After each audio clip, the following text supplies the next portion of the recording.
마가복음 4장을 살펴보고 있습니다. 마가복음 4장에는 하나님의 나라에 대한 비유의 말씀이 소개되고 있죠. 네 가지 하나님 나라에 대한 비유가 소개되고 있는데, 오늘은 하나님 나라에 대한 비유 마지막 네 번째 말씀으로 겨자씨 비유에 대한 말씀입니다. 마가복음 4장에서 소개되고 있는 이 각각의 비유는 전체 주제는 동일하죠. 하나님의 나라에 대한 것입니다. 그런데 이 각각의 비유가 가지고 있는 강조점이 조금씩 다릅니다. 첫 번째, 씨 뿌리는 자의 비유를 통해서 우리는 하나님의 나라가 어떻게 시작되는지, 하나님 나라의 시작에 대한 비유라고 그렇게 말할 수 있을 것입니다. 하나님의 나라는 씨 뿌리는 자의 씨 뿌림으로 하나님 나라가 시작될 수 있다라고 이렇게 이해할 수 있겠죠. 두 번째 비유는 등불의 비유였습니다. 등불의 비유를 통해서 이 뿌려진 씨가 구체적으로 무엇을 의미하는지, 물론 우리 첫 번째 비유에서 씨는 하나님의 말씀이라고 예수님께서 말씀해 주셨습니다. 그리고 또 말씀이신 주님이라고 우리가 또 이해할 수 있습니다. 그렇지만 등불의 비유를 통해서 더 분명하게 씨는 온 세상을 밝히러 이 땅에 오신 예수 그리스도, 빛으로 오신 예수 그리스도인 것을 우리가 다시 한번 확인했습니다. 그리고 세 번째 비유는 스스로 자라나는 씨 비유였습니다. 이 비유를 통해서 우리는 하나님의 나라의 성장에 대해서 살펴보았습니다. 하나님의 나라는 인간의 노력과 상관없이, 그 표현에 의하면 밤낮 자고 깨고 하는 중에, 즉 하나님의 나라는 하나님께서 시작하시고 하나님께서 성장하게 하시고 그리고 하나님께서 완성하신다라는 것에 대해서 우리가 살펴보았습니다. 그리고 오늘 살펴보는 이 마지막 네 번째 겨자씨 비유를 통해서는 앞으로 그리고 미래에 완성될 하나님의 나라에 대한 그런 내용입니다. 즉 하나님의 나라가 완성되면 어떤 일이 일어나는가에 대한 내용이죠. 결론적으로 먼저 말씀을 드리면, 오늘 32절에 보시면 온갖 새들이 모여들어 그 나무 그늘에 깃든다라고 이렇게 표현되어 있습니다. 나무 그늘이 주는 참된 안식, 참된 쉼을 얻는다라는 것이죠. 하나님의 나라는 그와 같다라는 것입니다. 하나님의 나라는 우리가 참된 안식, 참 쉼을 얻는 그런 곳이 바로 하나님의 나라입니다. 그래서 마가복음, 물론 이제 다음 주에 한 번 더 4장의 내용을 우리가 살펴보겠지만, 비유로서는 오늘 본문이 이제 전체적으로 끝이 납니다. 전체적으로 이 비유를 정리해 보면, 첫 번째하고 세 번째, 네 번째 비유는 물론 씨가 조금씩 다를 수는 있겠지만 씨에 대한 비유입니다. 첫 번째 비유는 하나님의 나라가 어떻게 시작되는 것에 강조점이 있고, 세 번째죠. 세 번째 스스로 자라나는 씨 비유는 하나님 나라의 성장에 관한 비유라고 그렇게 할 수 있을 것이고, 그리고 네 번째 이 겨자씨에 대한 비유는 하나님의 나라 완성에 대한 비유다라고 이렇게 정리할 수 있을 것입니다. 그리고 두 번째 등불의 비유는 이 씨가 구체적으로 무엇을 의미하는지, 등불을 통해서 우리에게 빛으로 오신 예수 그리스도임을 다시 한번 밝혀주고 있다라고 이렇게 정리할 수 있을 것입니다. 이어서 이제 네 번째 우리 비유 말씀을 함께 살펴보겠습니다. 이 네 번째 비유는 다른 비유와는 내용이 굉장히 심플하죠. 내용이 좀 적습니다. 30절부터 32절 세 절에 걸쳐서 그렇게 소개되고 있는데, 30절부터 32절을 제가 다시 한번 읽어드립니다.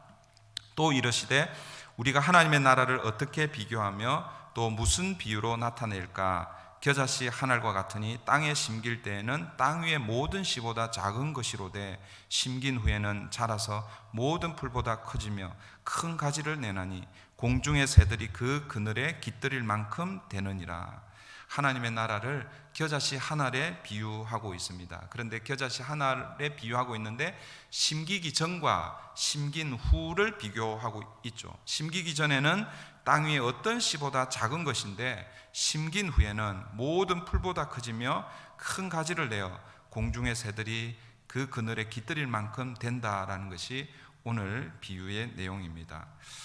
오늘 우리 이 마가복음과 병행 본문인 마태복음 13장에 가보면 이 겨자씨의 비유가 다시 한번 소개되고 있는데, 이 겨자씨가 자란 후에는 그 풀보다 커서 오늘 본문에는 큰 가지를 낸다라고 이렇게 소개되고 있지만, 마태복음에 가면 큰 나무가 되며라고 이렇게 소개합니다.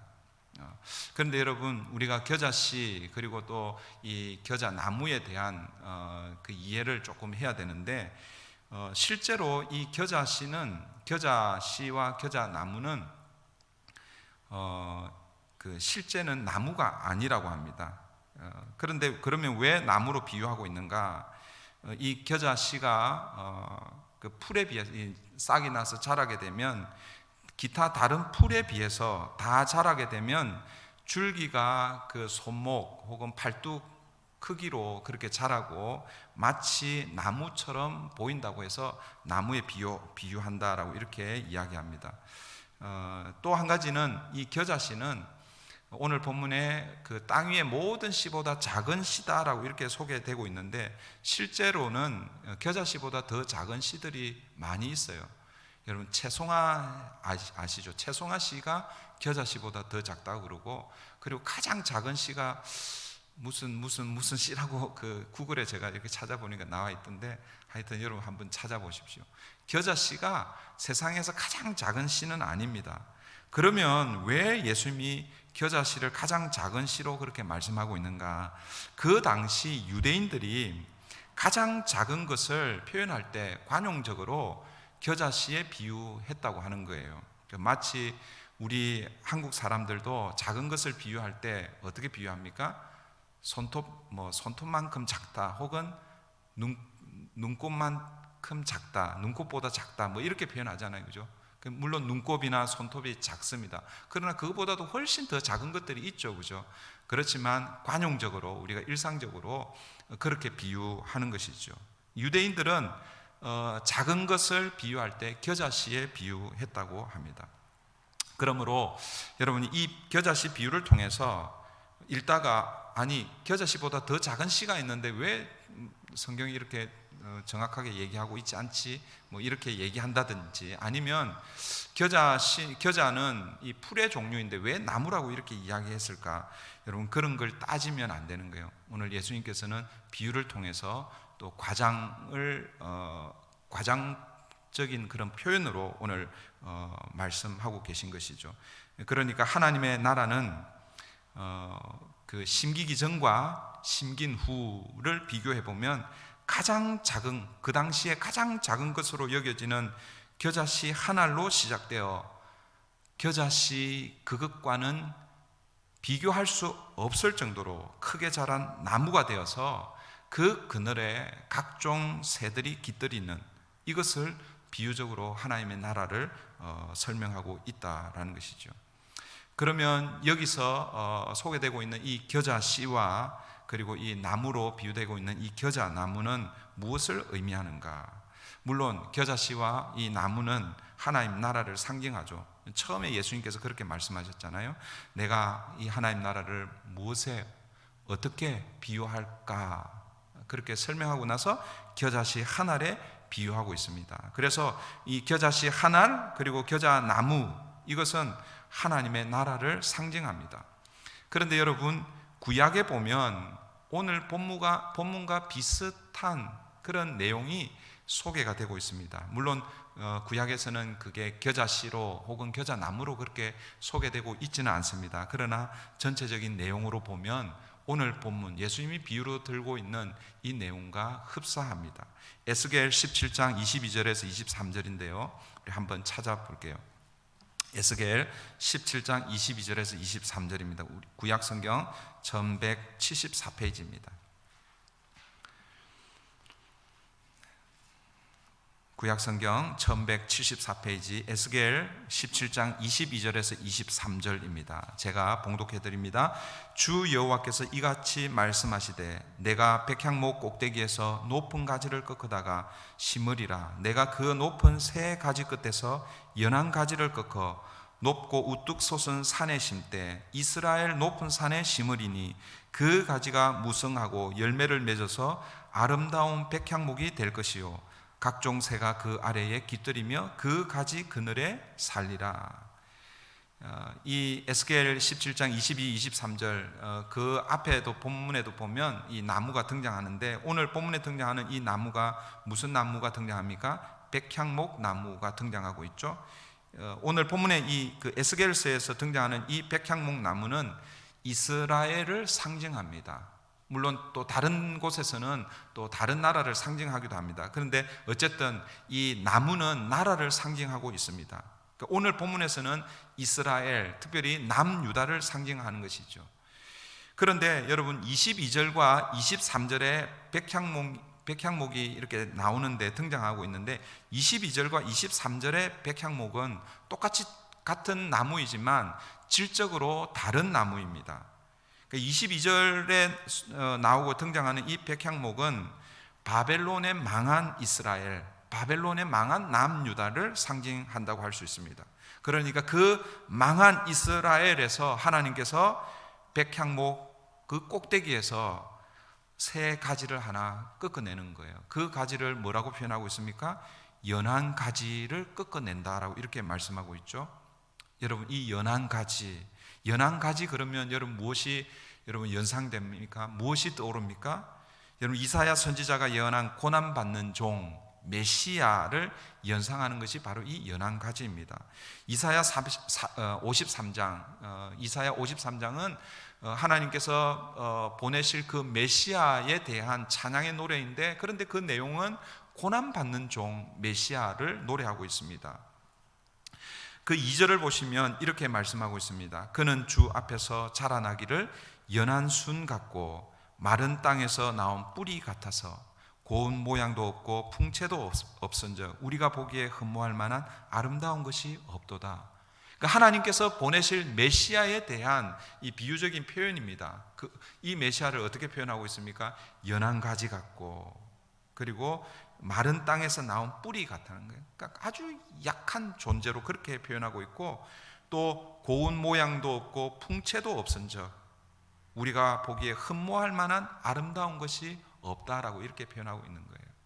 그런데 우리는 영화나 뭐 이 예수에 관한 그 드라마 이런 거 보면 예수님이 제일 그죠? 잘생기고 제일 멋지고 이런 사람들 캐스팅해서 그렇게 드라마를 하고 있는데, 실제 모르겠어요. 예수님 2000년 전에 그 이스라엘 갈릴리 땅을 거느리셨던 그 예수님은 그 외모를 어떻게 하고 계셨는지 모르겠어요. 그런데 우리가 영화에서 보는 그런 모습은 아니었을 거예요. 어떻게 보면 마치 오늘 본문에서 비유하고 있는 겨자씨 한 알, 겨자씨 한 알이라는 게 뭐라고 비유되고 있습니까? 가장 땅 위의 씨 중에서 가장 작은, 실제는 그보다도 더 작은 씨가 있다고 그랬습니다. 그러나 상징적으로 그 당시에 가장 작은 것으로 여겨지는, 바람에 후하면 불려 날아가 버리는, 떨어지면 어디에 떨어졌는지 찾을 길 없는 그런 연약한 존재라는 것이죠. 여러분, 오늘 이 에스겔에서 그 연한 가지를 그렇게 소개하고 있으면서 하나님께서 그 망한 이스라엘, 그 백향목에서 연한 가지를 꺾어내시는 거예요. 그 꺾어내셔서 그 연한 가지를 어떻게 하십니까? 어디에다가 심고 계신 거예요. 어디에 심으십니까? 이스라엘 높은 산에 심으시겠다라고 이렇게 말씀하고 있는 거예요. 에스겔서 17장 23절 보시면, 그리고 그렇게 심을 때에 그 연한 가지가 무성하고 열매를 맺어서 아름다운 백향목이 될 것이다 라고 이렇게 말씀하고 있는 거예요. 그러니까 22절에서 소개되고 있는 이 백향목과 23절에서 소개되고 있는 이 백향목은 같은 백향목이지만 질적으로 다른 것이죠. 22절에서는 바벨론의 망한 백향목입니다. 꺼져가는 등불입니다. 시들어가는, 꺾여져 버린 그런 갈대입니다. 그런데 그곳에서 뭐예요? 연한 가지를 하나님께서 꺾어내시는 거예요. 그게 누구를 상징하는 겁니까? 바로 메시아를 상징하는 것이죠. 예수 그리스도를 상징하는 것입니다. 그런데 23절에서 그 연한 가지, 그 잠시라도 어떻게 그냥 하지 않으면 말라서 죽어버릴 것 같은 그 연한 가지에서 새로운 가지가 나오는 거예요. 무성한 가지가 나와서 거기에 열매를 맺고 아름다운 백향목이 된다라고 그렇게 말씀합니다. 그리고 그 결과로 어떤 일이 일어납니까? 각종 새가 그 아래에 깃들이며 그 가지 그늘에 살 것이다 라고 이렇게 말씀하고 있습니다. 여기서 말씀하고 있는 이 각종 새라는 것은 여러분 오늘 지금 우리 예배당에도 새 한 마리가 들어와서 여러분 혹시 화면으로 잡혔는지는 모르겠는데 새 한 마리가 들어와 있습니다. 근데 이 각종 새가 상징하는 것이 무엇이냐면 그 백향목으로 열방이 그 새가 비유가 되어서 열방이 그 백향목으로 날아 깃들이는 그런 모습입니다. 모든 나라, 모든 민족, 모든 언어를 상징하는 것이 바로 이 각종 새들이 의미하는 것이죠. 그러니까 메시아가 시작할 새 이스라엘, 즉 메시아가 와서 이루실 하나님의 나라는 유대인들만을 위한 나라가 아니라라는 것이죠. 하나님의 나라는 모든 열방을 위한 나라라는 것입니다. 하나님께서 그 연한 가지를 어디에 심으셨다 말씀합니까? 높은 산에 심으셨다 이렇게 말씀하고 있죠. 여러분 그 높은 산이 어디일까요? 바로 성전, 예루살렘 성전이 있는 시온 산이고, 그리고 신약에서는 그 예루살렘 그 시온 산에서 예수님께서 십자가에 달리시잖아요. 그 산을 우리는 갈보리 언덕이라고 이렇게 부릅니다. 그러므로 예수님이 지신 그 십자가가 바로 오늘 이 에스겔 17장에서 말씀하고 있는 하나님이 심으시는 그 연한 가지로 심으시는 백향목 나무인 것이지요. 그러니까 오늘 본문에 소개되는 이 겨자씨 한 알이 바로 누구를 가리키고 있습니까? 예수님 자신을 가리키고 있는 것이죠. 그리고 이 겨자 나무는 예수님이 이루게 될 나무라는 것입니다. 에스겔서에서는 백향목 나무로 소개되고 있지만 예수님께서 이루실 나무는 어떤 나무입니까? 예수님께서 심겨지는 나무는 어떤 나무입니까? 바로 십자가 나무라는 것입니다. 그 십자가 밑에 예수님께서 이루실 겨자씨 한 알이 땅에 떨어져서 이루게 될 겨자나무, 그것은 곧 십자가인데 그 십자가 밑에 누가 깃들인다고 말씀하고 있습니까? 각종 새들, 모든 나라, 모든 민족, 모든 언어가 모여지게 될 것이다 라고 말씀하고 있습니다. 여러분 요한복음 19장 19절 20절에 가보면 예수님께서 십자가에 달리시는데 빌라도가 그 예수님 십자가 위에 패를 하나 걸어 달아 놓습니다. 제가 그 말씀을 한번 읽어드릴게요. 빌라도가 패를 써서 십자가 위에 붙이니 나사렛 예수 유대인의 왕이라 기록되었더라.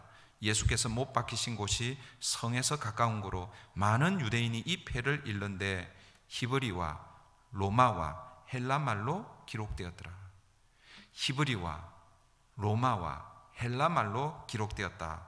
여러분 이것은 무엇을 의미하는가 하면 그 당시 세상의 언어를 상징적으로 소개하고 있는 거예요. 물론 그 로마가 지배하고 있기 때문에 로마가 어떻게 보면 공용어, 공통어일 수 있겠죠. 그러나 로마 이전에 헬라가 그 시대 문화를 장악했습니다. 그래서 로마어와 함께 헬라어가 함께 사용되고 있죠. 그리고 히브리어는 이 유대인들을 위한 것이죠. 그러니까 여러분 예수 그리스도가 나사렛 예수 유대인의 왕은 상징적으로 히브리인들의 왕이 아니라, 히브리인들만의 왕이 아니라 뭐예요? 로마와 헬라와 온 세상의 왕이신 것을 그 십자가 위에서 빌라도가 그것을 알고 그렇게 패를 달았는지 모르겠지만 빌라도가 그렇게 하고 있다라는 것입니다. 이것은 십자가 아래, 그 십자가 나무 아래 모든 사람들, 세상 모든 민족, 나라, 열방, 언어가 함께 모이게 될 것을 상징적으로 보여주고 있다라는 것이죠. 이것이 오늘 겨자씨와 겨자나무의 비유인 것입니다. 따라서 여러분 이것은 하나님의 나라는, 우리는 보통 하나님의 나라는 오늘 겨자씨 한 알처럼 작게 시작하지만 미약하잖아요, 그렇죠? 그러나 나중 되면 창대하게 되고 성공하고 하나님 나라가 번성할 것이다 라고 이렇게 우리가 이해합니다. 틀린 것은 아니지만, 그러나 오늘 이 겨자씨와 그 겨자나무에 깃들이는 이 새들을 통해서 보여주는 메시지는 예수 그리스도가 연한 가지가 되어서 십자가에 달려 돌아가시고 그 십자가 나무 그늘 아래 모든 민족이 모이게 될, 그렇게 이루어질 하나님의 나라에 대한 그림이다라는 것이죠. 실제로 예수님은 이 땅에 아주 작은 겨자씨와 같은 그런 모습으로 이 땅에 오셨죠. 미가 5장 2절에 보시면 베들레헴 에브라다야 너는 유다 족속 중에 작을지라도 이스라엘을 다스릴 자가 내게서 내게로 나올 것이라. 그의 근본은 상고의 영혼에 있느니라. 여러분, 이 말씀은 예수님의 탄생에 대한 미가 선지자의 예언입니다.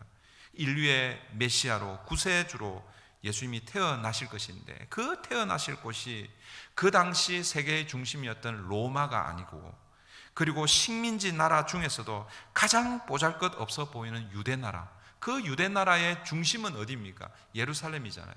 그런데 그 예루살렘도 아니고 사람들이 알지 못하는 그 베들레헴이라고 하는 그 작은 조그마한 그 베들레헴 동네에 누구도 주목하지 않는 마국간에서 예수님이 태어나셨습니다. 작고 연약한 아기로, 연한 가지로, 겨자씨 한 알과 같이 예수님 이 땅에 오셨다라는 것이죠. 그리고 예수님은 어디에서 사셨습니까? 베들레헴에서 나셔서 이제는 사람이 나면 서울로 보내라고 그랬는데 예루살렘으로 가신 것이 아니라 그 베들레헴에서 어쩌면은 더 깡총 같은, 시골 같은 갈릴리 나사렛이라는 곳으로 여러분 가시잖아요. 여러분, 그 나사렛이라는 것은 그 나사렛 출신이라고 하면 사람들이 다 무시했습니다. 그 나다나엘이 예수님을 메시아라고 그렇게 소개받았을 때 그 예수님이 나사렛 출신이라는 것을 알고 이 나다나엘이 뭐라고 말합니까? 나사렛에서 무슨 선한 것이 나겠느냐, 이렇게 이야기했습니다. 그러니까 그 당시 나사렛은 사람들이 주목하지 않는 그런 지역입니다. 딱 아주 척박한 곳으로 그렇게 이해한 것이죠. 그런데 그런 동네에서 예수님이 자라나신 거예요. 사랑하는 성도 여러분, 예수님은 하나님이십니다. 여러분, 하나님이 사람이 되셨다, 여러분, 이것보다 작아지는 것이 어디 있겠습니까? 그런데 예수님은 사람이 되셨을 뿐만 아니라 사람들이 되셨으면 사람들 위해서 다스리고 군림하고 왕으로 그렇게 오시면 좋은데 그렇게 오시지 않고 가장 낮고 천한 그 말구유에, 그리고 가장 연약한 사람들이 살고 있는 그 나사렛에서 그렇게 사신 거예요. 그리고 이제 때가 되어서 하나님 나라 운동을 시작할 그때에 제자들을 불러 모아 그들과 함께 하나님 나라를 시작하시는데, 그런데 여러분, 예수님의 모습은 대장의 모습이 아닙니다. 제자들을 섬기고 가난하고 억울한 사람들을 섬기는 종의 모습으로 그렇게 섬기셨죠. 예수님의 제자들의 발을 씻기시는 종으로 이 땅을 사셨습니다. 그러니까 하나님께서 사람이 되셨습니다. 근데 사람이 되셨는데 그 사람 중에서도 종으로 그렇게 사셨어요. 그런데 여러분, 마지막에는 그 종에서 죄수로 십자가에 달리셨습니다. 그러니까 예수님은 낮아지고 작아지는 그 순간까지 예수님은 작아지셨다는 것이죠. 마치 온 땅 위에 있는 가장 작은 씨로 대별되는 이 겨자씨 한 알이 되셨다라는 것이죠. 그 예수님을 하나님께서 어디에 심고 계십니까? 바로 시온산 갈보리 언덕 십자가 위에 심고 계셨습니다. 여러분, 이것이 하나님의 나라의 시작이고, 여러분, 이것이 하나님 나라의 그림입니다.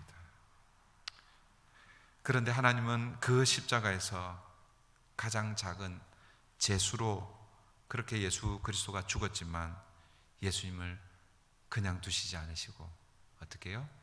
백향목 나무로, 겨자나무로 예수 그리스도를 살리심으로 모든 열방이 그 예수님, 그 나무 아래로 나아갈 수 있도록 그렇게 우리에게 허락해 주신 것입니다. 모든 나라, 모든 민족, 모든 언어가 그 십자가 나무 앞으로 나아가게 되는 것입니다. 여러분, 이 새들이 그 그늘 아래 가면 뭘 느끼겠습니까? 참된 안식, 쉼을 얻게 되는 것이죠. 이것이 십자가 나무의 의미인 것입니다. 이제 말씀을 맺겠습니다. 여러분, 오늘 비유는 단순히 하나님의 나라가 내 안에 오게 되면 처음은 겨자씨처럼 아주 미약하지만 나중에는 큰 나무가 되는 것처럼 우리의 인생이 모두가 다 잘 될 거야, 좀 힘들고 어려워 걱정하지 마, 다 성공할 거야, 주님께서 승리하셔서. 물론 틀린 건 아니지만 여러분, 그런 관점, 이것은 세상적인 그런 관점입니다. 하나님의 나라의 비유, 이 겨자씨 비유는 작게 시작해서 큰 나무가 된다, 이런 비유가 아닙니다. 여러분, 큰 나무가 된다 그러면 왜 겨자나무를 비유하겠습니까? 아까 제가 말씀드렸죠. 이 겨자나무는 실제 나무가 아니에요. 풀이에요, 풀. 그럼 더 큰 나무를 그렇게 비유하는 게 더 맞을 것 같습니다. 그런데 하나님의 나라는 그런 것과 같지 않다라는 거죠. 세상 사람들이 기대하는, 아니 유대인들이 기대하는 그런 하나님의 나라가 아니라라는 것이죠. 제가 여러 번 말씀드렸지만 유대인들도 메시아를 기다렸잖아요, 그죠? 하나님의 나라를 기다렸습니다. 왜요? 선지자들을 통해서 지금은 나라가 망했지만 메시아를 보내주면 하나님께서 그 이스라엘, 하나님의 나라를 회복해 주시겠다고 말씀하셨기 때문에 이 유대인들은요, 오랫동안 메시아를 기다려 오고 있었습니다. 그런데 그들이 기다렸던 그 메시아는 다윗의 후손으로 오는 강력한 힘을 가진 메시아, 그리고 그 메시아를 통해서 회복하는 나라는 옛날 다윗이 이 팔레스타인 작은 땅이었지만 그 주변의 모든 나라들이 다 조공을 바치고 머리를 조아렸던 이 나라를 생각하고 기다렸던 그 메시아와 나라인 것이죠. 그래서 그 메시아가 오셔서 로마를 정복하고 지금 현재 억압받고 있는 자신들을 해방시켜줄, 그래서 다시 다윗의 영광을 회복할 그런 메시아, 그런 하나님의 나라를 기다리는 것입니다. 그러나 여러분, 예수님은 분명 다윗의 후손으로 오시기는 했습니다. 그러나 강력한 힘을 가진, 유대인들이 기대하는 그런 힘을 가진 메시아가 아니라 연한 순 같은, 연한 가지 같은, 겨자씨 한 알 같은 가장 연약한 모습으로 오셔서 이루시는 나라가 바로 하나님의 나라고, 그 나무가 바로 십자가 나무라는 것입니다. 따라서 여러분, 우리의 처음 시작은 미약하지만 우리의 나중은 더 커지는 것이 아니라, 사실은 어떻게 보면 예수님의 삶을 보시면 겨자씨 한 알로 왔는데 사실은 겨자씨 한 알보다도 더 작아지는 모습인 거예요. 이해하시겠습니까? 겨자씨 한 알로 이 땅에 오셨는데, 그런데 나중에는 죄수의 몸으로 이 땅에 죽으시는 거예요. 하나님이 사람이 되시고, 사람이 종이 되시고, 종이 죄수가 되시고, 그리고 죄수의 몸으로 완전히 죽으시는, 작게 오셨어요. 근데 작게 오셔갖고 나중에는 크게 이루시는 게 아니라 작게 오셔서 더 작아지시고 더 작아지시고 완전히 땅에 죽어버리시는, 이것이 뭐예요? 하나님의 나라 비유라는 것입니다. 사랑하는 성도 여러분, 오늘 이 비유 속에서 여러분, 예수님은 작아지셨지만 그 작아지신 그 예수님을 통해서 누가 은혜를 누리고 있습니까? 새들이 은혜를 누리고 있죠. 새들이 그 십자가 그늘에 여러분 깃들고 있는 거예요. 그리고 그 십자가가 주는 참 안식과 쉼을 이 새들이 누리고 있다라는 것입니다. 사랑하는 성도 여러분, 그 십자가 밑에서 여러분 참된 안식, 참된 쉼을 얻고 있습니까? 그렇다면 여러분들은 이 땅에서 지금 현재 하나님의 나라를 소유하고 누리고 있는 것입니다. 여러분, 그러면 그것으로 끝일까요? 아니죠. 아직도 이 참된 안식, 쉼을 찾지 못해서 이리저리 방황하며 어디에 이 둥지를 트고 어디에 깃들어야 할지 방황하는 새들이 있습니다. 새들, 세상 사람들이 있다라는 것이죠. 그들에게 오늘 저와 여러분이 참 안식으로 누리고 있는 이 십자가 나무의 이 참 안식을, 참 쉼을 그들에게 소개해 줘야 하는 것이죠. 이것이 저와 여러분의 책임입니다. 이것이 예수 그리스도께서 제자들에게 위임해 주신 하나님 나라 운동이고, 제자들은 제자들의 제자들에게, 제자들의 제자들은 그 제자들에게 그렇게 이어져 온 것이 하나님 나라 운동입니다. 그리고 그 하나님 나라 운동의 핵심은 뭐라는 거예요? 나무죠, 나무. 무슨 나무입니까? 십자가 나무입니다. 우리는 오늘 어디에 깃들일지 모르고 방황하고 있는 그 새들 향해서 이 십자가 나무로 우리가 인도해야 하는 것입니다. 그런데 여러분, 어떻게 가능할까요?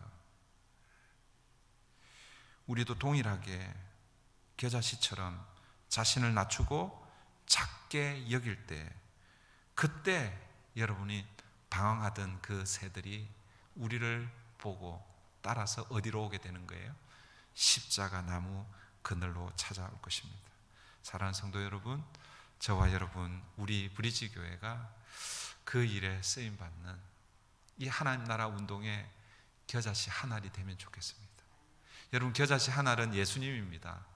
그런데 우리 등불 비유할 때 등불은 예수님이었잖아요, 그렇죠?